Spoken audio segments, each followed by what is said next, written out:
Kênh Hồ Sơ TV xin chào quý vị và các bạn.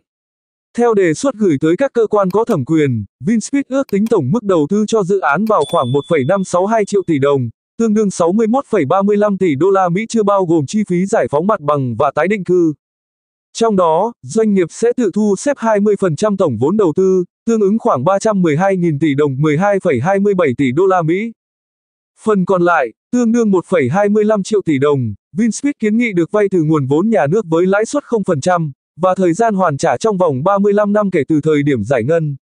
Doanh nghiệp cho rằng, phương án này sẽ góp phần giảm áp lực lên ngân sách nhà nước, đồng thời mở ra cơ hội huy động nguồn lực xã hội cho một trong những dự án hạ tầng có quy mô và ý nghĩa chiến lược hàng đầu cả nước.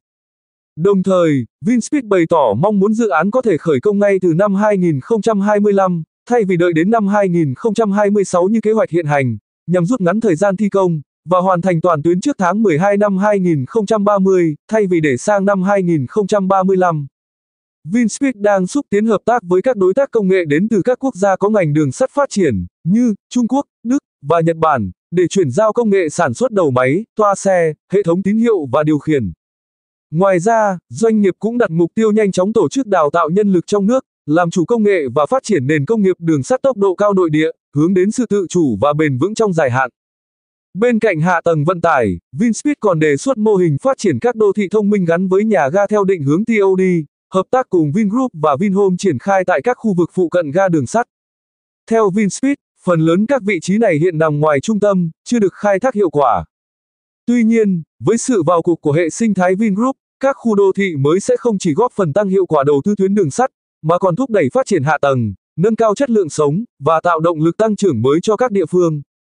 Ngay sau đó, tập đoàn Trường Hải, với tên gọi là Thaco, đề xuất với Thủ tướng Chính phủ được tham gia đầu tư xây dựng đường sắt tốc độ cao trên trục Bắc Nam, với tổng vốn đầu tư hơn 61 tỷ đô la Mỹ. Theo đề xuất của Thaco, tập đoàn sẽ tiến hành lập dự án đầu tư, và được cơ quan có thẩm quyền chấp thuận chủ trương đầu tư theo Luật Đầu tư số 61 năm 2020, bằng nguồn vốn tự có, và nguồn vốn huy động hợp pháp khác. Về công nghệ áp dụng, Thaco đề xuất áp dụng công nghệ đường sắt chạy trên ray, điện khí hóa, bảo đảm tính hiện đại, tiêu chuẩn quốc tế trên nguyên tắc hợp tác cùng các doanh nghiệp trong nước, để nhận chuyển giao công nghệ một cách hợp lý từ các đối tác có kinh nghiệm hàng đầu thế giới tại châu Âu, Đức, Pháp, châu Á, Nhật Bản, Hàn Quốc. Bên cạnh đó, là việc tổ chức đào tạo nhân sự tiến đến làm chủ công nghệ trong xây dựng hạ tầng,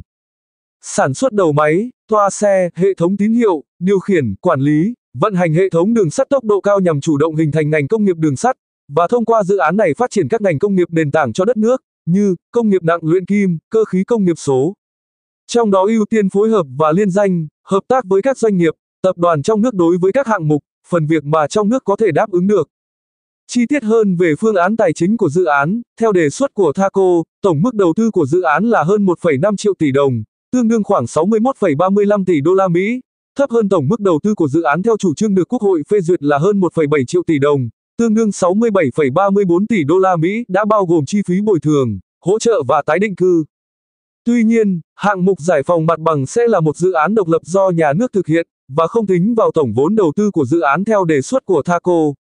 Để thực hiện việc đầu tư này, Thaco sẽ sử dụng nguồn vốn tự có, và nguồn vốn huy động hợp pháp khác. Cụ thể, phần vốn tương ứng 20% tổng mức đầu tư, tương đương khoảng 12,27 tỷ đô la Mỹ là vốn góp của Thaco, gồm vốn chủ sở hữu, và vốn huy động hợp pháp khác thông qua phát hành cổ phần tăng vốn cho Thaco, và các tập đoàn thành viên, nhưng vẫn đảm bảo Chủ tịch Hội đồng Quản trị của Thaco, ông Trần Bá Dương và gia đình, vẫn nắm khả năng chi phối. Đồng thời, thành lập công ty thực hiện dự án, và mời gọi các tập đoàn, doanh nghiệp trong nước khác tham gia góp vốn, trong đó Thaco nắm cổ phần chi phối để cùng thực hiện dự án, với điều kiện tiên quyết không chuyển giao, chuyển nhượng dự án, vốn góp, cổ phần trong công ty thực hiện dự án cho nước ngoài. Phần 80% tổng vốn đầu tư còn lại, tương đương khoảng 49,08 tỷ đô la Mỹ sẽ được công ty vay từ các tổ chức tín dụng trong và ngoài nước, được chính phủ bảo lãnh, và hỗ trợ toàn bộ lãi vay trong thời gian 30 năm, và tài sản đảm bảo là toàn bộ công trình dự án. Theo tập đoàn Thaco, do tính chất đặc thù của tuyến đường sắt tốc độ cao, đòi hỏi công nghệ và kỹ thuật cao về luyện kim, cơ khí chế tạo, xây dựng và nhất là công nghệ số tích hợp và hệ thống điều khiển, yếu tố an ninh, an toàn trong quá trình xây dựng và quản lý vận hành nên doanh nghiệp này đề nghị phân kỳ thực hiện dự án thành 2 giai đoạn. Giai đoạn 1 sẽ hoàn thành xây dựng và đưa vào hoạt động dự án trong 5 năm với 2 phân đoạn từ thành phố Hồ Chí Minh đến Nha Trang và từ Hà Nội đến Hà Tĩnh, sau khi được nhà nước bàn giao mặt bằng sạch. Đây cũng là 2 phân đoạn có nhu cầu vận chuyển hành khách và hàng hóa lớn để đưa vào vận hành, khai thác. Giai đoạn 2 sẽ hoàn thành toàn bộ dự án trong 2 năm tiếp theo, với phân đoạn còn lại, từ ga Hà Tĩnh đến ga Nha Trang. Do phân đoạn này có địa hình đèo dốc, địa chất phức tạp nên cần thời gian nghiên cứu, và có giải pháp hiệu quả nhất. Việc đề xuất tổng thời gian hoàn thành dự án trong 7 năm, và có phân chia các giai đoạn của toàn tuyến, còn là nhằm có thời gian để các đối tác trong nước nghiên cứu học hỏi, hợp tác liên danh, liên kết nhận chuyển giao công nghệ, tham gia xây dựng, sản xuất, lắp đặt, và vận hành một cách an toàn, và đạt hiệu quả cao nhất cho dự án. Đồng thời, có đủ thời gian để hình thành một nền công nghiệp đường sắt, tiết kiệm chi phí nhằm giảm tổng vốn đầu tư của dự án thấp nhất, có thể qua đó giảm được chi phí đi lại, tức giá vé giảm xuống cho người dân. Nhà đầu tư cũng đề xuất giá vé do cơ quan nhà nước phê duyệt, trên cơ sở đảm bảo phương án tài chính và thời gian hoàn vốn cho dự án theo quy định. Thời gian hoạt động của dự án được đề xuất là 70 năm, phù hợp với luật đầu tư. Ngoài việc nhà nước tách thành dự án độc lập và thực hiện công tác bồi thường, hỗ trợ và tái định cư để bàn giao mặt bằng sạch cho nhà đầu tư thực hiện dự án, theo nghị quyết số 172 năm 2024 của Quốc hội và luật đường sắt năm 2017, doanh nghiệp cũng đề nghị được ưu tiên giao các quỹ đất để thực hiện dự án phát triển đô thị theo mô hình TOD.